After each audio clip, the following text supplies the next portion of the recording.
going on, Dragon Balls? Welcome back to another deck profile. This time, I'm bringing you an updated version of our budget Android Rush deck. So, yeah, this deck is just like all about weenie rushing with androids, just spamming the board because your leader reduces the cost of all your androids, 17s and 18s by 1. So, they become cheaper threats, big critical threats. So, this is a way to play an android deck without playing a cell chain, which I know a lot of people are really interested in, and not everyone can afford the cell chain. So this is a great budget option for players. So yeah, so if you saw our testing game, we pitted this deck against mono blue Hurdigarn. We tried out the mono blue Hurdigarn line, trying to evolve into the 9-drop. Even against a deck that's a little slower like this one, I don't think that it's a very good deck in general. Unfortunately, the mono blue Hurdigarn line just is a little bit too slow to set up, and you're tapping out every single turn for your ladder, and it's just you have to play exactly on curve, which leaves you kind of defenseless a lot of the times. And if you want to not be defenseless, you have to waste cards from your hand, like your Unyielding Spirit Trunks. So unfortunately, that deck might not be the greatest deck. It might not be the greatest chain in the game to play, like the Hurdigarn chain. But yeah, this deck is really really cool, really really fun, and it's a great budget deck for players. If you're trying to get any new players into the game, this is one of the best decks to do it with. Most of these cards are just commons that you can just pull together. If you've been playing for a while, you'll have these cards to give to your friends. So really, really cool. And the 2 cards that are actually a couple bucks in this deck still don't make it very expensive. You can build this deck very easily for probably under $40, maybe even less than that. So without further ado, we'll get right into the deck profile. So I mentioned before, the Android 17 leader, it reduces the cost of all your 17s and 18s by 1. So we're playing all 3-drop 17s, 18s, except for the new 4-drop Limitless Energy out of the Ultimate box. So for the most part, your threats can be 2s and 3-drops, which is a pretty good curve. It's a pretty low curve. This Android leader is pretty unique for a few reasons, that effect being one of them. The other one, it awakens at 6 life. So we have some awakening tools in the deck that allow us to get big hands really early on, which is really, really nice. It puts a lot of pressure on the opponent to see the hand deficit between us and them. And yeah, so this leader awakens at 6, flips over. On the backside, it becomes an Android 17 and 18, which means you can play the free Krillin blocker, which is something I couldn't really find space for, but I'll mention in the deck list where you can maybe cut some cards and fit those in. Again, another common card, so it still maintains that budget aspect of the deck.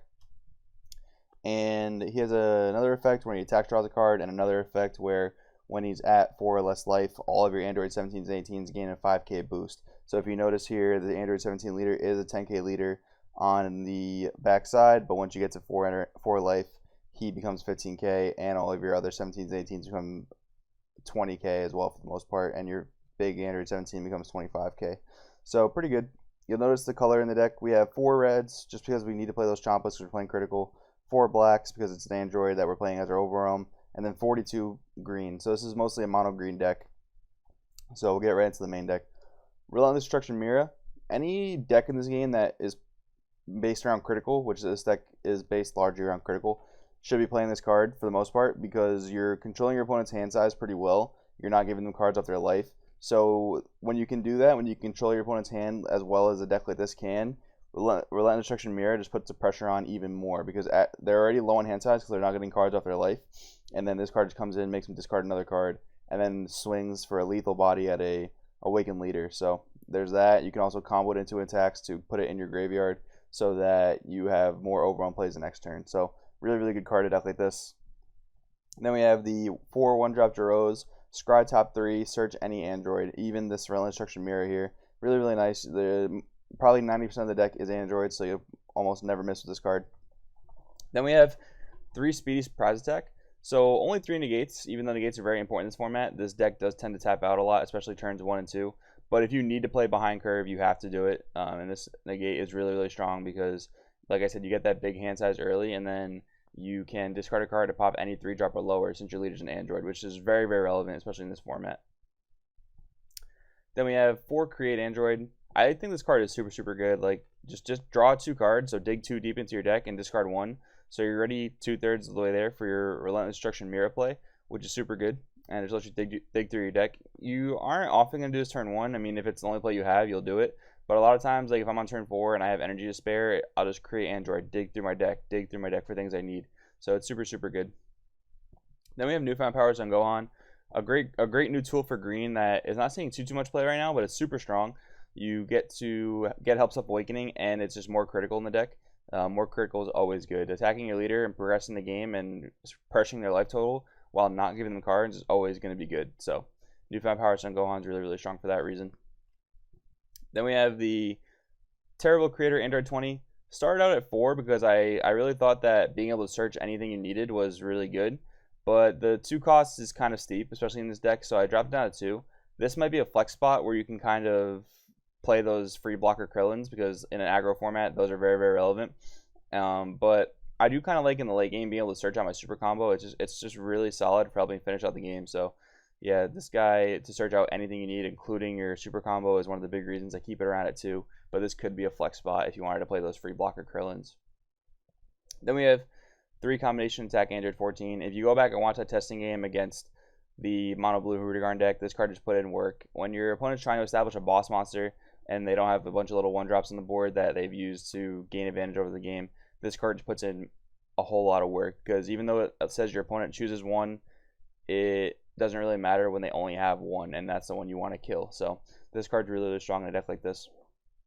Then we have our super combo, Stout Heart Android 16. This card is just super good in decks that control your opponent's hand size, like Cell Chain, or a deck like this that largely revolves around critical.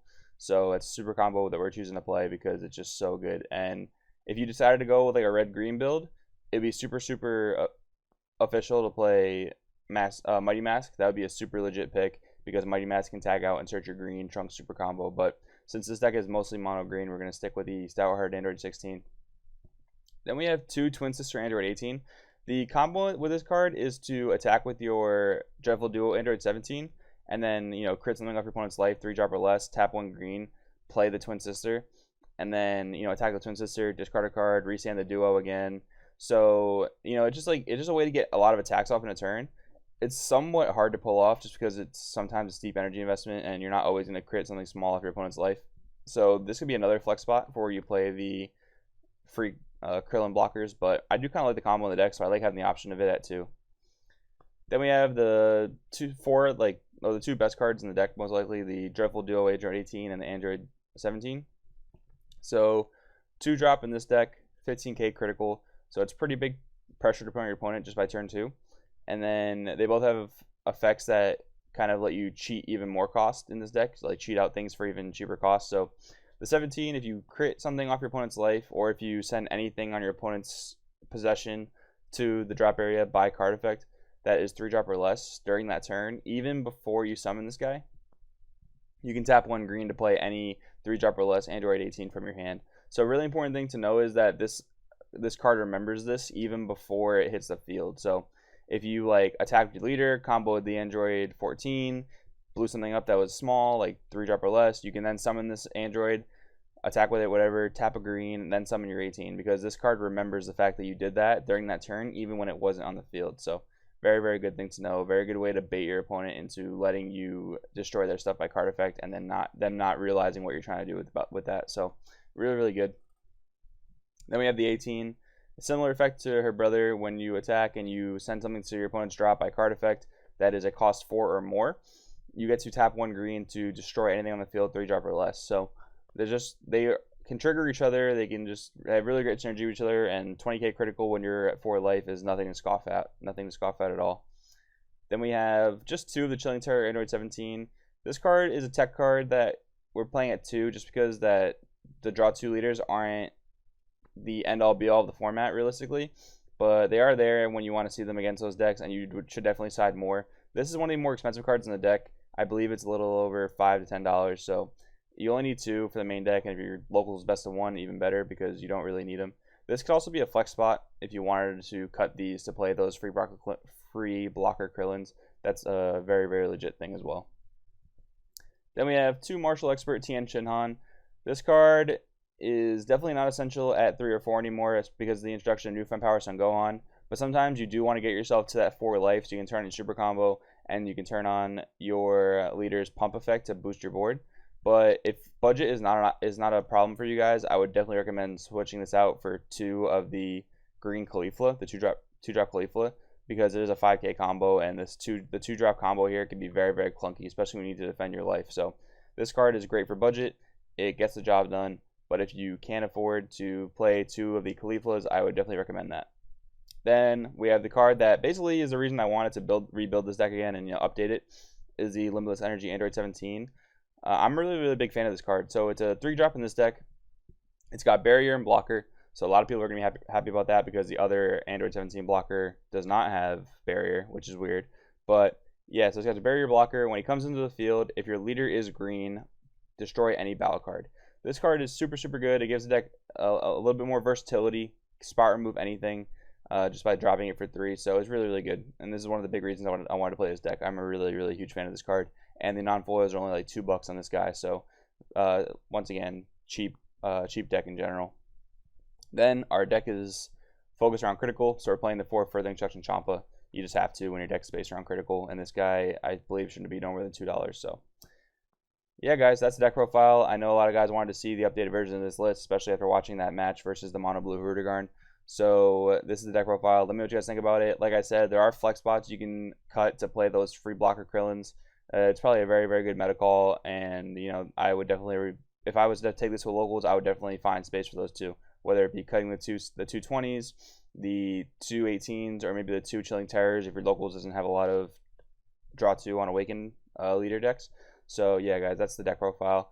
Let me know what you guys think about the deck. If you like this video, please let me know. Please consider liking and subscribing to the channel. It really mean the world to me. And yeah, guys, if you want to see anything else in particular on the channel, please do not be afraid to leave a comment on what you want to see down below. So yeah, with that being said, this is Joey from Crossroads TCG, and I'll see you next time.